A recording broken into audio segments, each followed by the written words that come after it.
자, 예수께서 가장 큰 계명이 무엇인가 성전에서 무리들을 가르치실 때에 하신 말씀인데요. 자, 특별히 오늘 30절 말씀 보니까 28절부터 보면 서기관 중 한 사람이 그들이 변론하는 것을 듣고 예수께서 잘 대답하신 줄 알고 나와 묻되 모든 계명 중에 첫째가 무엇입니까? 그랬더니 내 마음을 다하고 목숨을 다하고 뜻을 다하고 힘을 다하여 주 너희 하나님을 사랑하라 하신 것이다. 할렐루야. 성경에 수많은 명령, 수많은 계명이 있지만 가장 중요한 계명이 결국 하나님을 사랑하는 것이다. 두 번째는 뭐예요? 이웃을 네 몸과 같이 사랑하라. 네 자신과 같이 사랑하라 하신 것이다. 이보다 더 큰 계명이 없느니라. 그래서 마음을 다하고 뜻을 다하여 하나님을 사랑하고 이웃을 사랑하라 라는 것인데요. 자, 그러면서 말씀을 마치시고 이제 사람들이 성전에 오면 드리는 헌금함이 그 당시에는 한 13개 정도 있었다고 그래요. 근데 그 성전이 헌금함 그 입구가 마치 나팔처럼 이렇게 되어져 있는데 거기다가 쇠로 된 동으로 된 헌금을 넣으면 짱가라랑 하면서 또르륵 떨어지면서 이분이 헌금을 많이 하는구나, 적게 하는구나 라는 것을 알 수가 있었다는 거죠. 그러다 보니까 사람들이 어때요? 난 헌금을 많이 드려 라는 그런 의미로 막 조르르르 쏟아 넣으면 옆에 있는 사람들이 막 놀라겠죠. 야, 정말 헌금 많이 내네. 그런 어떤 모습에 대해서 오늘 예수님이 제자들을 불러다 이르시되, 43절을 보면 예수님이 헌금함을 마주 대하에 앉으시고 어떤 사람이 어떻게 얼마나 헌금하나 이렇게 지켜보고 계시는데 그 목적 중에 한 가지가 정말 이 사람 헌금 많이 하네 적게 하네 이걸 가늠하고자 하는 것이 아니라 제자들에게 교훈을 주시고자 하는, 제자들에게 가르침을 주시고자 하는 목적으로 이렇게 마주 대하여 앉으셨다라는 얘기인데요. 그러면서 헌금함을 대하여 앉으사 무리가 어떻게 헌금함에 돈 넣는가를 보실세. 여러 부자는 많이 넣는데 보통 오늘날 교회마다 헌금하는 방식이 크게 두 가지죠. 첫째는 들어오면서 입구에 있는 헌금함에 헌금을 넣는 방식이 있고, 두 번째 방식은 소위 세상 사람들이 말하는 매미채라고 하는 헌금 바구니를 돌리는 방식이 있죠. 대부분 큰 교회는 헌금함을 돌리는 방식을 씁니다. 왜 그래요? 교회가 크다 보면 사람들이 묻어가는 사람들이 있죠. 묻어가는. 그러니까 헌금을 냈는지 안 냈는지 굳이 구분이 안 되다 보니까 헌금을 안 내고도 그냥 있는 사람들이 많다 보니까 헌금 바구니 돌리면 어때? 저 바구니가 오는데 내가 안 낼 수도 없고 이럴테면 이런 어떤 모습들이 있다 보니까 대부분의 큰 교회들은 헌금 바구니를 다 돌리는 그런 방식을 사용합니다. 물론 오늘날에는 이 코로나라는 그런 새로운 어떤 문화를 주도하는 그런 질병 때문에 계좌이체 온라인을 통한 헌금 방식이 사용되어지기도 하고 그러는데 중요한 것은 우리의 마음이죠. 우리 마음이 어떠한가. 우리 주님이 헌금함에 돈을 넣는가를 보실세. 하나님은 전능하신 하나님. 오늘날도 마찬가지죠. 전에 여러분들이 온라인으로 헌금을 드리나 저 뒤에 있는 헌금함에 헌금을 드리나 어떻게 헌금을 하든 하나님은 다 보고 계신다는 사실입니다. 여러분이 천국에 갈 때, 천국에 이를 때 천국문에서 주님이 물어보시는 것이 두 가지가 있다. 물론 두 가지뿐이겠습니까마는 흔히 우리가 그렇게 이야기합니다. 두 가지를 물어볼 것이다. 첫 번째, 너는 나와 어떤 관계 속에서 살아왔느냐. 관계성을 물어봅니다. 누군가가 문을 똑똑똑 두드리면 누구세요? 라고 물어보죠. 오늘날에는 물론 현관에 모니터가 있어서 다 내다볼 수가 있고 잡상인이다 이러면 대꾸도 않고 그냥 있죠. 누구세요? 그러는데 엄마 나야. 딸내미 왔구나. 엄마 나야. 철이 왔구나. 문을 열어주죠. 왜 열어줘요? 관계성 때문에 열어주는 거 아니겠어요? 천국에서도 마찬가지입니다. 네가 누구냐? 아담아 네가 어디 있느냐? 이게 질문하는 모든 것들이 관계성을 여쭙는 것이거든요. 만약에 주님이 네가 누구냐라고 물어봤을 때 저 모르세요? 저 그때 어느 교회 집사였잖아요. 어느 교회 장로였잖아요. 어느 교회 누구였잖아요. 물어보는데 마치 마태복음 25장에 있는 말씀처럼 내가 너를 도무지 모른다. 나 너 모르겠는데 이러는 서글픈 일이 생기면 안 되겠죠. 나는 실컷 잘 하나님을 안다고 했는데 하나님 나를 보시는 너 모르겠는데 이런다 그러면 6월 1일 지방선거를 앞두고 많은 사람들이 그야말로 어떻게 해서든지 출세해 보고자 입신이라고 입신양명 입신해 보고자 어때요? 서로 마치 잘 아는 것처럼 막 인사도 하고 막 아는 체도 하고 막 이러잖아요. 선거철이 딱 끝나면 언제 그러냐는 듯이 싹 돌변하는 것이 인간의 또 어리석은 모습이긴 한데 막 아는 체 하잖아요. 아는 체. 나는 지금 누구하고 아는 사람이야. 나는 누구하고 아는 관계야. 막 사진 찍어가지고 나 이 사람과 아는 관계야. 막 그런 거 아니겠어요? 주님이 첫 번째 물어보신 것이 관계성이다. 두 번째 질문하는 게 있다. 그것은 네가 가지고 있는 모든 것이 네 스스로 취하는 것이 아니라 내가 준 건데 내가 준 것을 가지고 너는 무엇다 왔느냐, 그걸 어디다 써먹다 왔느냐, 어디다 사용하다 왔느냐라는 그런 두 가지 질문을 우리가 반드시 받게 된다. 그러면 신앙생활이 뭐냐? 그 두 가지 질문에 대한 대답을 준비해 가지고 가는 것이 신앙생활이다 라고 말할 수가 있다는 거죠. 예수께서 어떻게 무리들이 헌금함에 돋는가를 보셨다. 근데 부자는 많이 넣었어요. 많이 넣는 거 어떻게 할 수 있을까요? 짱가르르 막 돈 들어가는 소리가 막 났겠죠. 그런데 한 가난한 과부는 와서 두렵던 곳 한 고드란트를 넣었다. 근데 이게 얼마쯤 되느냐? 보니까 44절에 자기의 모든 소유에 생활비 전부를 넣었느니라 라고 말하고 있습니다.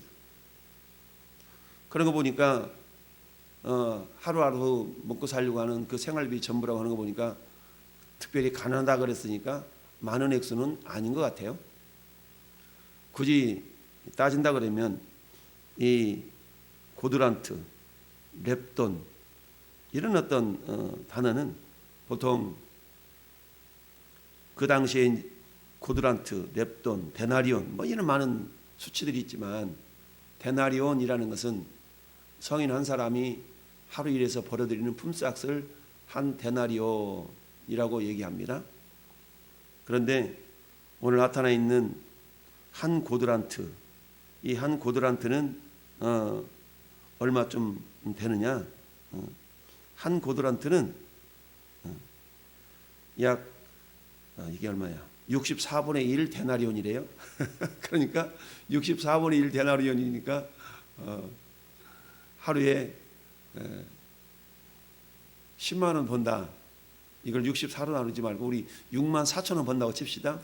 6만 4천 원 버는데 64분의 1이니까 이게 얼마예요? 그러면 하루에 6만 4천 나누기 64 하면은 얼마입니까? 약 1,000원쯤 되죠. 그렇죠? 이게 한 고드란트예요. 그러니까 두 렙돈이 얼마 정도 된다는 얘기예요? 1,000원쯤 된다는 얘기죠. 1,000원. 그래서 1,000원 정도, 1,000원 가지고 어떻게 하루 살겠어요? 근데 가난한 사람들은 이렇게라도 산다는 얘기죠. 1,000원 가지고 밀가루 한 봉지 사서 수제비 떠 먹고, 수제비 떠서 이렇게 수제비 끓여 먹고 이러면 하루 살아갈 수 있거든요. 근데 이것을 어떻다? 하나님께 드렸다. 그러면서 절대적인 양으로 보면 부자가 드린 것이 훨씬 많죠. 부자는 많이 넣었다고 얘기하고, 근데 한 과부는, 가난한 과부는 두 렙돈을 넣었는데 이게 오늘날로 따져보니까 얼추 많아봤자 1,000원, 2,000원 정도 되는 그런 돈이었다. 근데 예수님은 이 과부가 드린 것이 많이 넣은 것이다. 그러면서 모든 사람보다 많이 넣었다라고 칭찬을 해 주십니다. 이것을 통해서 우리가 하나님은 오늘날 성도들이 헌금 드리는 것을 보고 계신다라는 것을 우리가 알 수가 있죠. 계좌이체를 하든 저 뒤에 봉투에다 넣어서 드리든 하나님은 다 보고 계신다 라는 얘기입니다. 자, 그러면 헌금에 대한 이야기는 굉장히 많죠. 성경에 돈 이야기가 굉장히 많습니다. 예수님이 하신 말씀 가운데 천국에 대한 이야기 다 물어보는 게 돈 이야기입니다. 강단에서 헌금 이야기하면 굉장히 성도들이 부담스러워하죠. 그런데 실상 성경의 많은 부분들이 물질에 대한 이야기. 왜 그러냐면 성경은 물질과 하나님 이걸 갖다 두 신이라고 얘기하죠.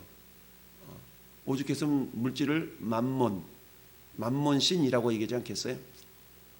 예수님 마태복음 6장에서 너희가 두 주인을 섬길 수 없다. 물질이 우리의 주인이 될 수 있다는 얘기입니다. 그래서 너희가 두 주인을 섬길 수 없다. 우리 진정한 주인이 예수님이신데 그 예수님을 섬기는 그 모습을 우리가 어떻게 표현할 수 있는 것인가.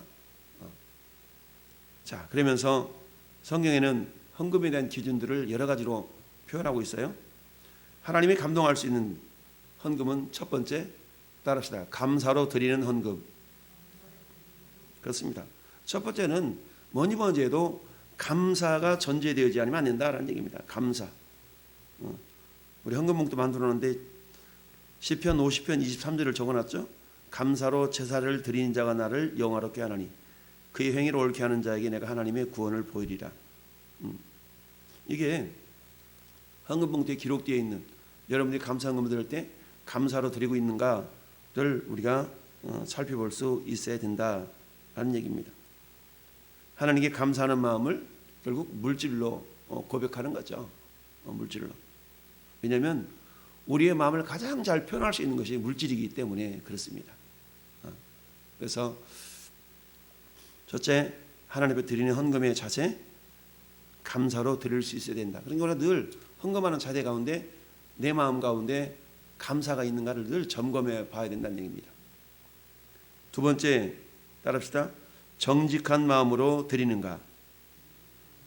정직한 마음으로 드려야 된다라는 이야기입니다. 정직한 마음.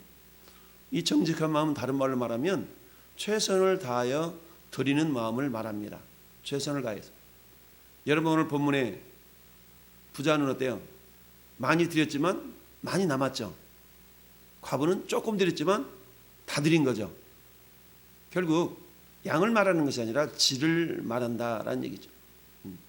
하나님 앞에 어떤 사람은 10,000원을 드리면서도 부담 없이 헌금할 수 있는 사람이 있고요. 어떤 사람은 1,000원짜리 2장 정말 꼬깃꼬깃한 돈이지만 그걸 넣으면서도 부담스러워하는 사람이 있습니다. 그러나 부담을 갖되 주님을 사랑하는 마음 때문에 그 부담스러운 마음을 이겨낸다면 이 사람이 드리는 헌금은 참 많다라고 주님은 인정하신다라는 이야기죠. 근데 그 부담이 욕심 때문에 드리는 부담이 아니라 정말 이 과부 같은 경우는 이걸 드려버리면 생활비 전부를 드리는 것인데 어때요? 하루 한 끼 혹은 두 끼를 굶을지도 모르는 그런 어떤 물질이었던 거죠. 막 신앙생활 처음 했을 때 평신도 때가 아니라 목회자로 신학생으로 부름받았을 때 다는 아니겠지만 저도 그런 경험이 있어요. 교회 가야 되는데 헌금 드려야 되는데 교회 가야 되는데 교통비가 없다. 그럼 걸어가는 겁니다. 그 돈으로 헌금 드리고 까지 한 끼 굶지 라는 마음으로 굶으면서 헌금 드렸던 기억이 있는데 그렇다고 해서 없는 티 안 내고 감사함으로 드릴 때 어때요? 그것을 보시는 하나님 앞에 주님 상황이 이렇지만 그래도 내가 이렇게 하나님께 올려드리나이다 라는 그런 마음으로 드리는 거죠. 이처럼 정직함으로 드린다는 얘기는 최선을 다해서 드린다라는 얘기입니다. 자, 우리가 잘 아는 사도행전 5장에 아나니아와 삽비라가 드렸던 헌금에 대한 이야기가 잘 나옵니다. 주님의 사도들이 하나님 앞에 전심으로 헌금하는 모습을 보면서 나도 저렇게 한번 드려봐야 되겠다. 그 마음까지는 좋았는데 막상 헌금을 준비하니까 아까운 생각이 들었던 거죠. 그래서 처음에 먹었던 마음보다 싹둑 잘라서 드렸어요. 그 누구도 그 사람이 그런 헌금을 드렸다는 것은 자기와 하나님밖에 몰라요. 근데 성령께서 베드로에게 그들 가르쳐 주셨던 거죠. 아나니아야, 네가 헌금 드리려고 처음에 먹었던 거 이거밖에 안 되냐? 예, 그거밖에 없는데요. 하나님 앞에 거짓말했다는 이유로 즉사하게 되죠. 물론 오늘날에도 이런 일이 발생하는 건 아닙니다. 어떤 사람이 처음에 10,000원 헌금 드리려고 했다가 깎아서 5,000원만 드린다고 해서 하나님이 그 사람을 죽이거나 그러지는 않습니다만, 초대교회 때 막 교회가 생성되어지고 하나님께 드려지는 그런 자세를 교훈하시고자 하는 그런 예로 사도행전 5장에 아나니아와 삽비라 사건이 있었던 것입니다. 그런데 부부가 중요한 것은 둘 중에 한 사람이라도 깨어 있으면 좋은데 성경은 뭐라 말씀하고 있어요? 부부가 어떻게 꾀하여 이렇게 얘기해요. 너희가 함께 꾀하여 어찌 성령을 속이고 이러느냐라고 하나님은 베드로 입술을 통해서 책망하시는 것을 봅니다. 결국 뭐예요? 의기투합했다라는 말을 우리는 간혹 합니다. 선한 쪽으로 마음을 붙이는 것이 아니라 악한 쪽으로 마음을 모았다라는 이야기입니다. 요즘 저 가평 물에서 자기 남편 물에 빠져 죽이게 한 그런 이은혜 사건을 우리 계속적으로 공개 수배하고 그 여자를 또 그 여자와 함께 꾀했던 그 또 남자친구입니까? 를 공개 수배하는 사건이 지금 매스컴을 도배하고 있는데요. 돈 때문에 여러 남자를 죽이고 이런 어떤 악행을 저지르면서도 어때요? 전혀 양심의 가책이 없는 듯한 그런 모습을 가진 사람들도 있다라는 것을 보죠. 결국 그들이 물질이 신이 되어져 버린 거죠. 생명보다. 주님이 두 번째 귀하게 여기시는 헌금의 자세는 이처럼 정직하게 드리는 헌금. 이걸 다른 말로 말하면 최선을 다해 드리는 헌금이다. 세 번째, 따릅시다. 자원하여 드리는 헌금. 그렇습니다. 자원하여 드리는 헌금을 하나님께서는 기뻐하신다. 자, 사도 바울이 복음을 전하면서 특별히 고린도 교회에 고린도 교회 가서 너희 저 우리 예루살렘 교회가 힘든데 예루살렘 교회를 위해서 좀 구제 헌금 좀 해, 선교 헌금 좀 해 라고 하면서 예로 들었던 교회가 마게도냐 교회입니다. 고린도후서 8장에 이렇게 얘기합니다. 형제들아, 하나님께서 마게도냐 교회들에게 주신 은혜를 우리가 너희에게 알리노니. 저 마게도냐 교회가 어떻게 했는지 알아? 라고 하면서 고린도 교회한테 얘기하는 거예요. 환난이 많은 시련 가운데서 그들이 섬기는 기쁨과 극심한 가난이 그들이 풍성한 연보를 넘치도록 하게 하였느니라. 역설이죠. 가난이 극했어요. 그럼에도 불구하고 연보는 풍성했다는 얘기입니다. 오늘 한 가난한 가부가 부자보다 많이 드렸다라고 주님이 말씀하시는 것과 맥을 같이 하는 표현인 거예요. 내가 증언하노니 그들이 힘대로 할 뿐 아니라 힘에 지나도록 자원하여 이 은혜와 성도 섬기는 일에 참여함에 대하여 우리에게 간절히 구하니 우리가 바라던 것뿐 아니라 그들이 먼저 자신을 주께 드리고 또 하나님의 뜻을 따라 우리에게 주었도다. 자, 뭘 얘기하냐면 내 자신을 먼저 주님께 드렸기 때문에 그 사람에게 속했던 물질도 아낌없이 주님께 드릴 수 있었다라는 얘기입니다. 우리가 구원받았다는 얘기는 내가 주님의 소유가 되었다는 겁니다. 왜요? 우리는 주님을 왕으로 섬기죠. 제사장으로 섬기죠. 선지자로 믿고 따르고 있지 않습니까? 그래서 첫째로 감사로 드리고 있나? 둘째로 정직하게 드리고 있나? 셋째로 자원하여 드리고 있나? 라는 것을 주님은 우리 헌금의 기준으로 삼고 있다. 물론 이 밖에도 다양한 것이 있을 수 있겠지만 가장 기본이 이거라는 얘기죠. 모든 것이 주님의 주신 것임을 기억하면서 여러분 역대상 29장에서 다윗은 그야말로 하나님께서 자신에게 주신 그런 물질들을 아낌없이 성전 건축을 드렸던 백성들의 그리고 자기 자신의 헌금을 드리면서 이렇게 고백합니다. 나의 하나님이여, 주께서 마음을 감찰하시고 정직을 기뻐하시는 줄을 내가 아나이다. 내가 정직한 마음으로 이 모든 것을 즐거이 드려싸우며 이제 내가 또 여기 있는 주의 백성이 주께 자원하여 드리는 것을 보니 힘이 기쁩니다. 라고 다윗이 고백한 걸 봅니다. 자원하여 드렸다. 기쁨으로 드렸다.